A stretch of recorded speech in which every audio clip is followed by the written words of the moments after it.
Like the video, subscribe to the channel and press the bell icon for latest video updates. bismillahi raxmaani raxiim assalaamu calaykum waraxmatullaahi wabarakaatu soo dhawaada daawadayaal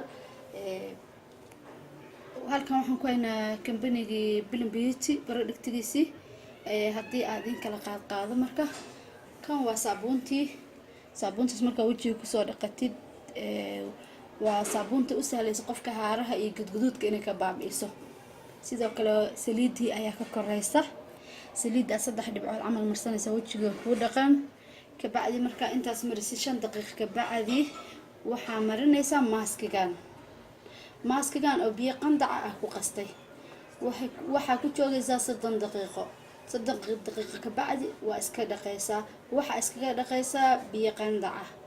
kabacdi mise biyo iska caadiye ka rabtid kabacdi waxaa sameynaysaa creamkan amarinaysaa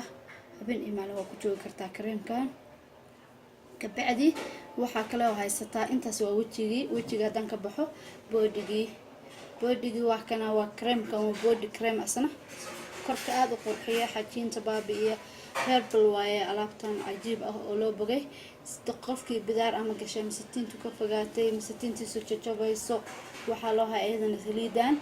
saliidan waa saliid la mahadiyay ilaahay baa mahad leh marka kambani la isku hubo waaye tijaabana ma ahan uu ka gudbay waxaasoo dhan waa saliid iyo creamo iyo kambanigan productigiisa dhan waa laga helay caadi ma ahan soo dhawaada waa marka laga tago kambanigan xaruntiisa Nairobi xarumo kale ma jiraan oo ku yaala dunida caladeed way jiraan wuxuu ku leeyahay Mareykan wuxuu ku leeyahay Sweden wuxuu ku leeyahay Muqdisho wuxuu ku leeyahay Nairobi si ay u fududaato xiriirka kambanigan cid walba oo daneynaysa lambarka lagala soo xiriiri karo marka wadanka aan joognaado waa Kenya dadka jooga waxay kala soo xiriiri karaan lambarka shaashada ugu reebayna